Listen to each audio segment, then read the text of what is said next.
What's good, everyone? My name is Greydy Diaz. And I'm Rozendaal, aka The Mountain. And you're watching the 10-minute sprint. The medal ceremony just finished. Germany's women and the Dutch men won 2024 Paris Olympic gold medal. Boss, what's your first reaction? Greydy, I think I aged about 10 years today.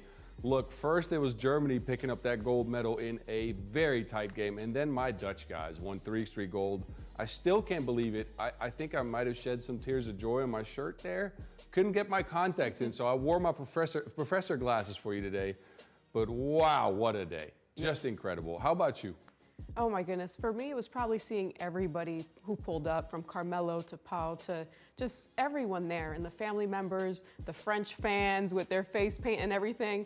But I do think my favorite moment of the day, if I had to pick one, was watching you run around, cry these tears of joy, and just be so elated watching your home team win. Oh, it was so good. All right, so here's a look at the women's podium. Germany wins gold, Spain takes silver, and the USA bring home the bronze.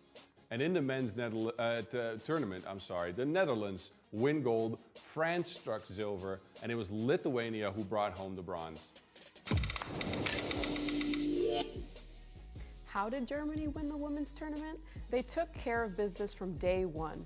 Against all odds, they were 6-1 and finished first in the pools, and today in the last two games, they were money in the clutch. Oh yes, it all started with an incredibly tight game against Canada in the semifinals, a 16-15 win where Sonny G, Sonja Greinacher simply took over. 11 points, 5 rebounds, and with Dirk Nowitzki sitting courtside, his signature fadeaway to win the game.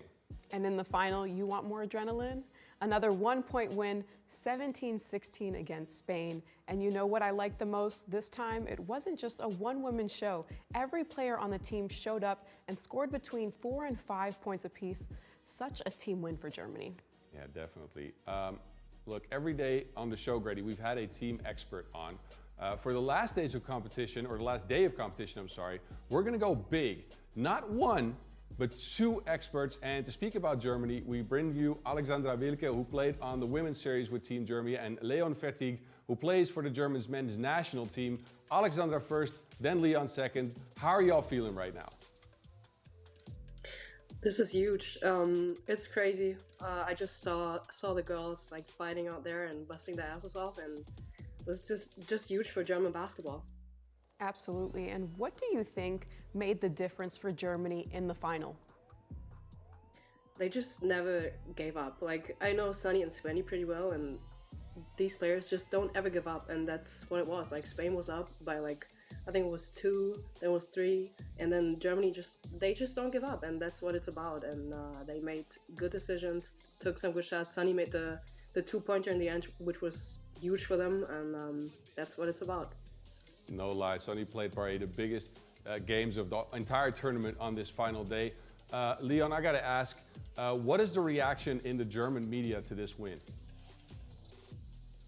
It's crazy, it's crazy. The win is everywhere. I think the whole nation is proud, and it's huge for 3x3 Germany. All right, look, Alexander, you've played with that team for a full season in the women's series. Can you talk about all the work these players have done to go all the way to Olympic gold?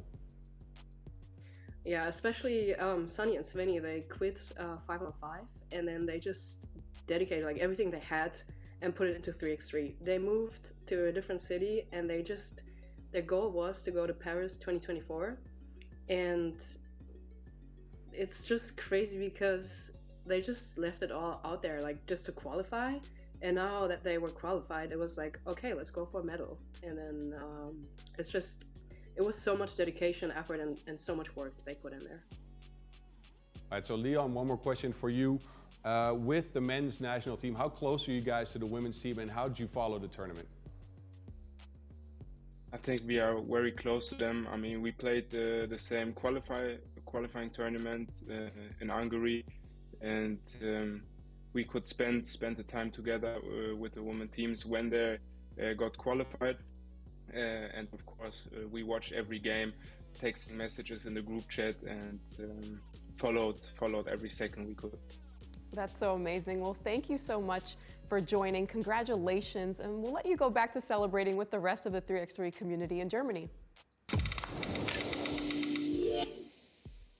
Let's shift our attention to the men's tournament. We knew things were wide open after Serbia were knocked out in the play-in yesterday. The Dutch, they finished second in the pool with a nice 5-2 record, got straight to the semifinals, and they kept their foot on the gas today. Yes, they did. The Orange Lions started with a huge win against Lithuania in the semifinals, 20-9, one of the largest wins in the tournament, where Worthy de Jong scored 8 points. The final was a little bit of a different story. France were playing possessed with an absolutely incredible crowd inside and outside the venue. Did you see that? The amount of people there were just nuts. My heart literally stopped in overtime until Worthy scored the biggest shot in the history of Dutch basketball, a sidestep two-pointer for the win. Final score 18-17, and apologize to the neighbors for everybody screaming so loud, including myself. Yeah. To help us break down what makes this team so special and how they went from the streets to the Olympics, we are glad to welcome on the show a two-time Europe Cup silver medalist, Nathalie van Andel, and the number 31 player in the world, Julian Jaring. Nathalie first and then Julian second. How do you feel right now? I'm speechless. My heart is still racing.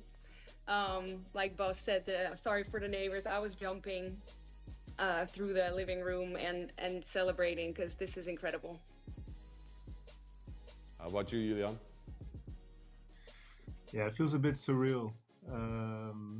This whole journey, it's been crazy, but it does show that when you put in a lot of hours, then results are gonna pay off. I think that's what they did, and they played an amazing tournament. This was meant to be. Absolutely. And now tell us how confident each of you felt when Worthy took that sidestep two in overtime. I mean, I think the whole basketball community, and especially if you follow 3x3, I think everyone knew he was going to shoot it. I think we've seen the last 2 years how incredible of a player he is.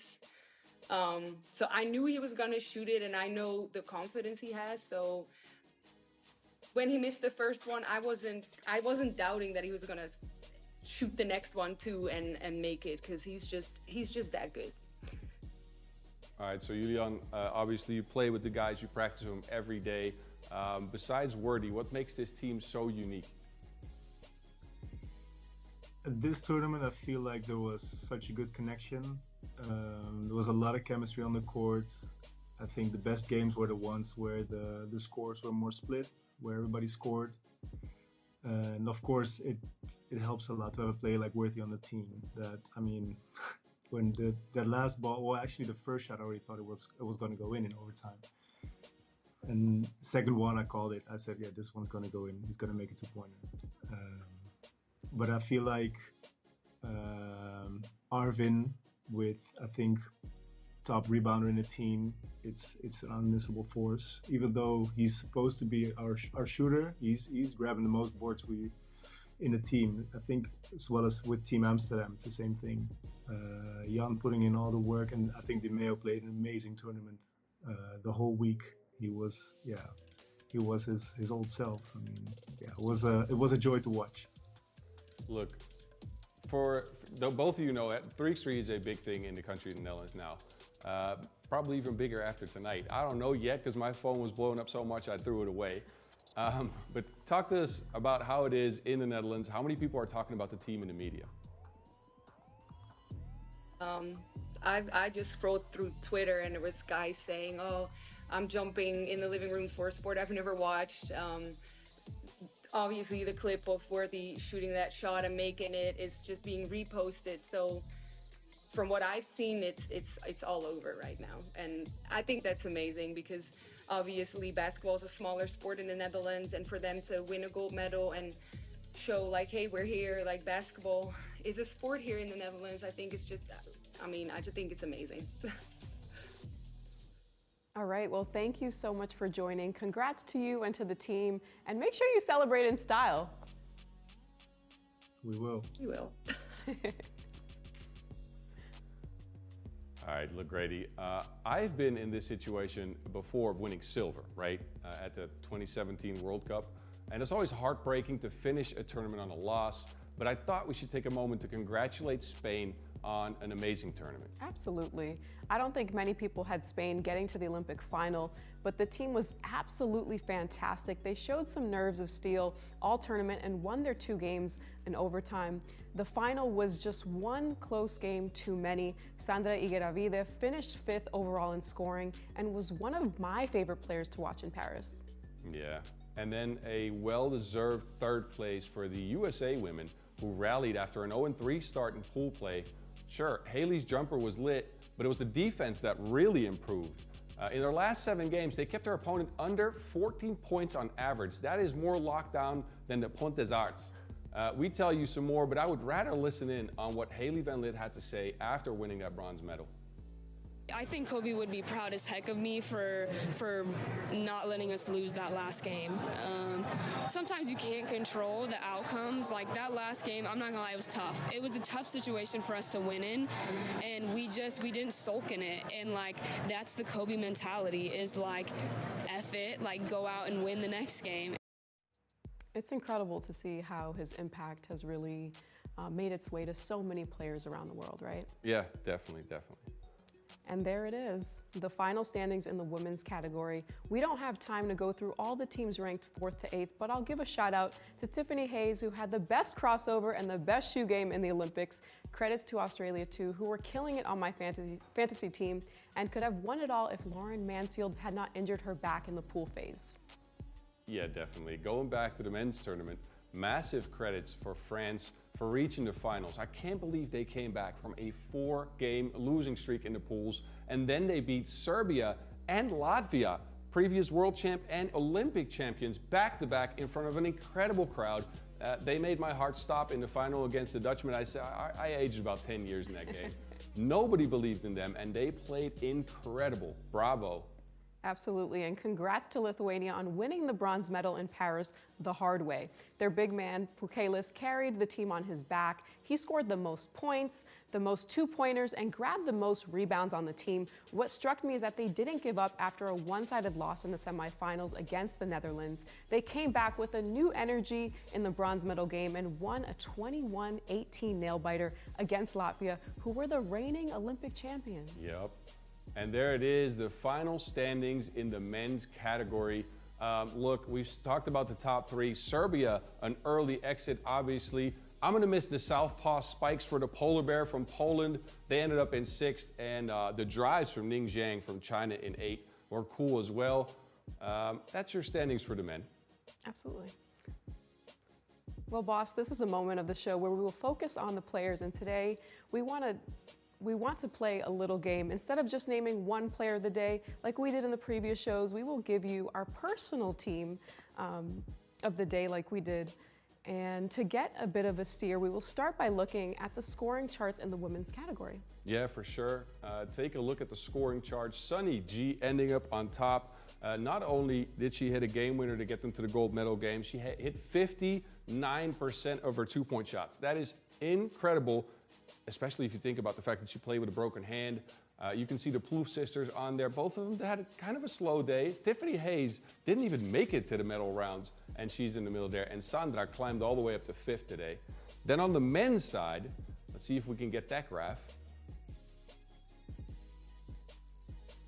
Maybe not. Well, I think we're going to go to the women's team of the tournament first. I apologize. All right, so as you know, points is just one of the metrics for individual performance based on player value, which is an aggregation of all the main stats. And on my own eye test, here's my team of the tournament.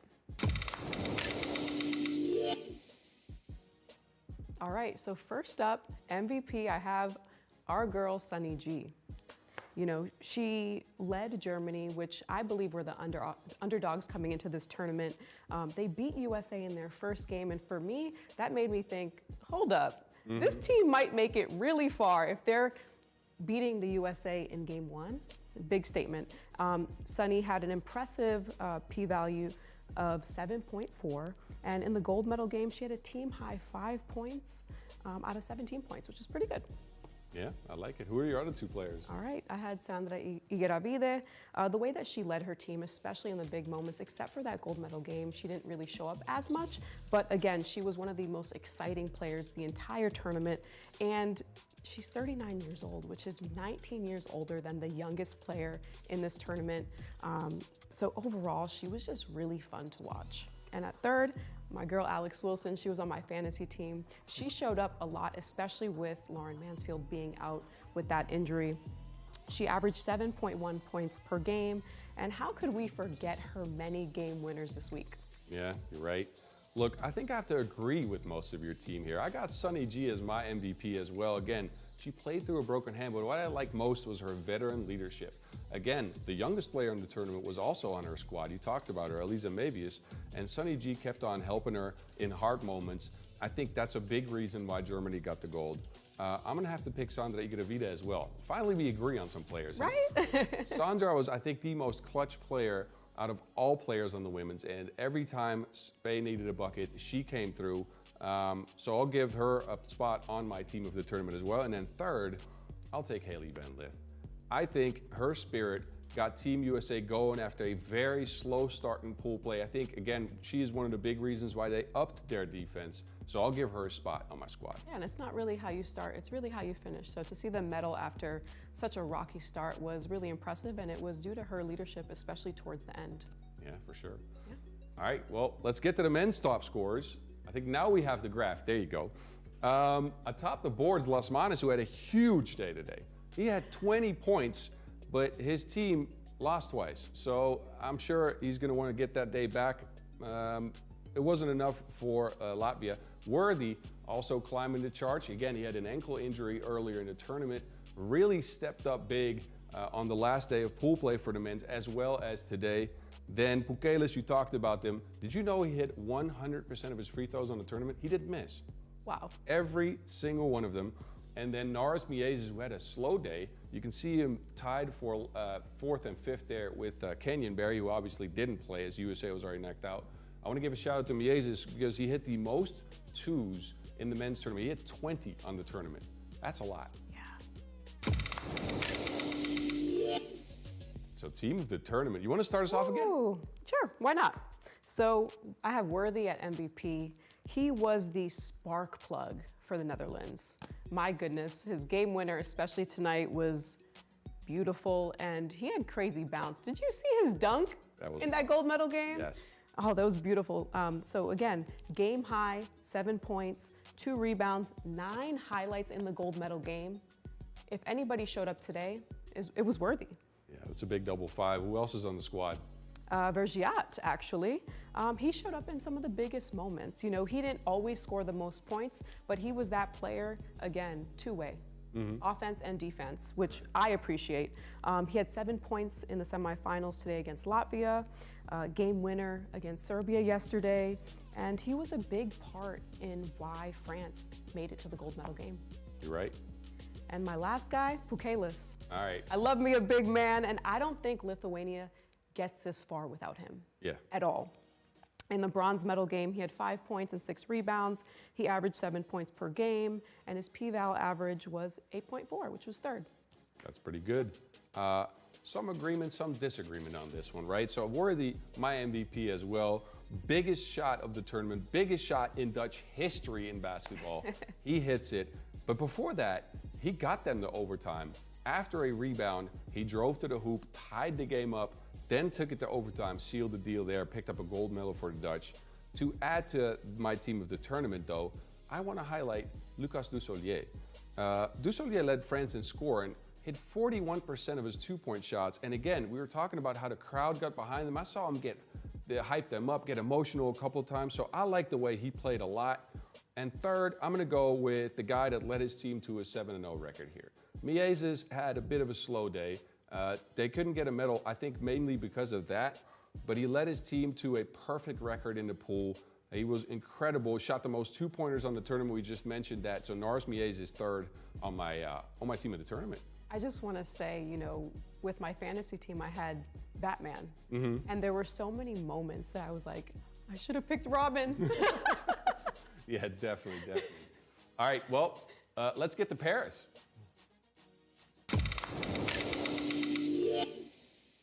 I think this guy might have his own opinion about the tournament MVP. It's time for us to bring you our old friend, former U.S. national team member, Dan Mavridis, to go behind the scenes at the Olympics at ICC Paris. Hi. Great, thank you for having me. Hi, Dan. Great to see you both again. Great to see you. It's been a fantastic production, and I've been following along here in Paris while I'm watching the games. So thank you for keeping us all up to date. Absolutely. And you just left the medal ceremony to be with us tonight. How emotional did it get during the national anthems?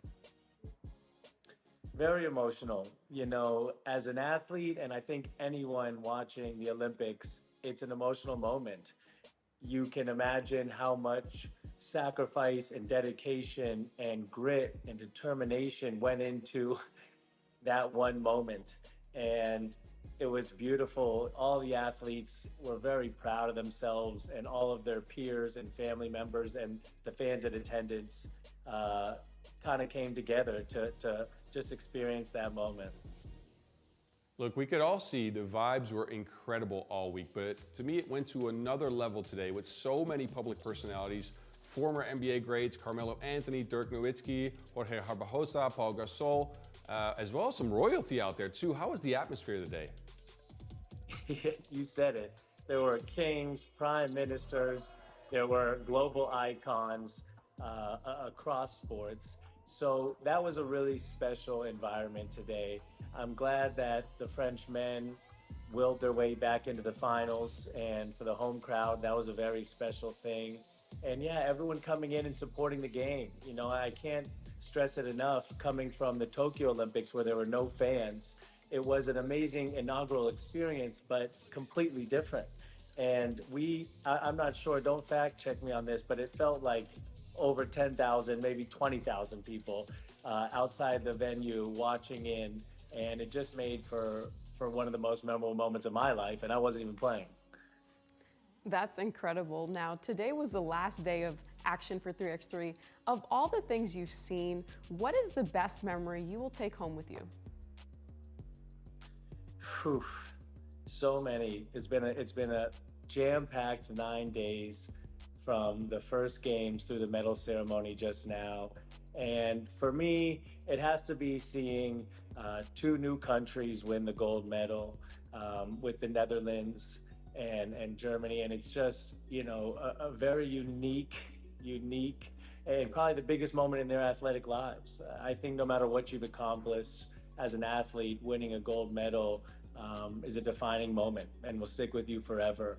And so, you know, seeing two new countries partake in that and expanding the 3x3 basketball universe and winning to their homes is, for me, the best part. Well, Dan, thanks for all those insights. Thanks for bringing us the behind the scenes during the tournament. I want to wish you safe travels back home. Thank you so much. Same to you both. Have a great rest of the show. Thank you. Congratulations, Roz. We have talked about our final two guests the entire week, though they never joined the show since the action started. It's our two experts, Kyle Montgomery and Vince Chang. Guys, what's good? What's going on, guys? Happy to be finally joining the show. Vince is on his way over right now. Come on, Vince. He's gonna stroll in. Check out the suit from Vince. Hey, before Vince says something, let me tell y'all, incredible job on the show this week. Incredible. Love the elements. You guys are having fun. I've been able to check it out from time to time in between calling the broadcast, but I wanted to show y'all some love. You're really doing an incredible job. And Greydy, I'm digging the kicks. Thank you. Those powder blue fours, come on. Yeah. Vince, I see you out there looking sharp too. Look, guys, we did all our predictions before the tournament and before the final day, and nobody had Germany women winning the tournament. How stunned were you guys by the medal games? I mean, could I take that over? And he said it online, and I said the same thing. Even with a broken wing, some people can fly. And Sonia Graneker definitely has proven that she's one of the top women's players in 3x3. And then you have Mavius, who's one of the youngest, who definitely learned from the amazing tutelage of Sonia Graneker. Brunkhorst was amazing. Reinhardt doing her thing in the corner, knocking down essential twos. And you just saw the versatility and experience of Germany and how they know this game better than anybody else. And again, the dark horse is nothing to shy about because they've proven that they are a gold medal team. I would say they were considered an underdog for a variety of reasons. Coming out of the qualifiers, they got there thanks to Svenja Brunkhorst's last-second heave right at the buzzer. That was number one. And then Greinerer breaks her hand 3 weeks heading into the Olympics. Luana Rodefeld, a longtime member of that team, she's not able to play. So they had to make adjustments late coming in. I don't think anybody picked them, and I don't think anybody had reason to pick them coming into the Olympics. But I'll tell you what, Sonja Greinerer is an all-time great.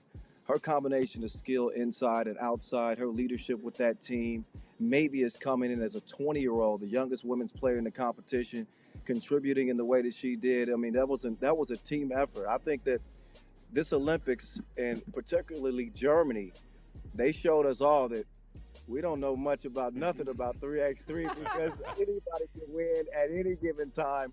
But I got the utmost respect for that team, and I want to say this too. Make sure that you show love to Luana Rodefeld because she's as big a part of that gold medal as anybody on that team. So shout out to her. Absolutely. And we have 24 new Olympic medalists. They all have their stories. Is there one player in particular who you feel especially happy for?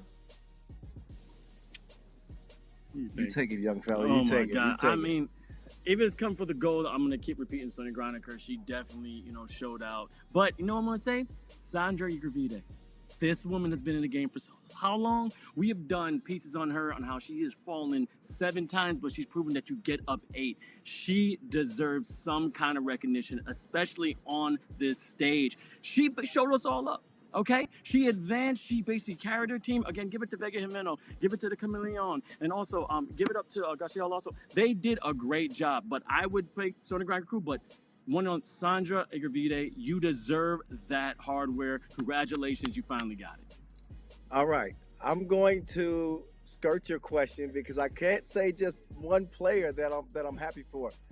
I'm happy as hell for the Netherlands. I've kind of watched that program grow from the ground up. Some of the roster decisions they've had to make, the effort that they put into growing the youth out there, and seeing them kind of go through the roller coaster ride, the ups and downs of what 3x3 has. And listen, they weren't picked as a favorite in this either. So seeing DeMeo Vanderhorst come along in 2018, that's back when his hair was cut low and we didn't know who Dimes was. Arvin Slaughter staying consistent with this team and still delivering at the age that he's delivering. The MVP of the final for me is Jan Driesen. Jan Driesen was huge for the Netherlands in that final. I know that Worthy hit the game-winning shot. So I'm happy for all 4 of those guys. And I'm happy for Worthy as well. I've had a lot of respect for him since he's joined the league. He's confident, and he backs it up. He hits an iconic, legendary game-winning shot. And I think he cemented himself as the best player in the game right now. That's a bad man. And I know you want to say something, but I say this. Another person that needs something. It's not a person. It is that 4th man. The fans out there in France. They deserve so much recognition. They started to love this game. It got bigger and bigger. Before you know it, 5,600 people were in that venue. Before you know it, you saw about 1,000, 2,000 people outside the venue. You may have thought that was the Super Bowl. You may have thought that was the NBA Finals. And they were going, Allez Bleu. And shout out to Netherlands fans too. But France definitely showed out to support 3x3. If we can give them all a medal, I want to give them a medal too. I get that. Now let me rewind a little bit because you guys said the Dutch weren't considered favored, but there was one expert who did have them picking a gold medal. Right? All right, I'll take that. I'll take my credit here. Anyway, you guys have covered the 3x3 tournament for NBC Sports all week. Kyle first, Finn second. What do you think the Olympic tournament has already changed of the perception of 3x3 in the United States? Well, they respect the game. They respect the game. The format itself is going to draw a lot of attention because it's unlike anything they've ever seen before. I'm not even going to mention some other league that's talking crazy, but there's no 3x3 league that compares to FIBA 3x3. This game is fast. I think people are getting an understanding and appreciation for the players. It was exciting as hell. All these game winners, these overtime contests, these games decided by 1 to 2 points. So it was definitely the buzz around the building. You know, I even, you know, some people here don't know me, but they're like, hey, are you the 3x3 guy? We love watching those games and hearing some of this. And the players are incredible.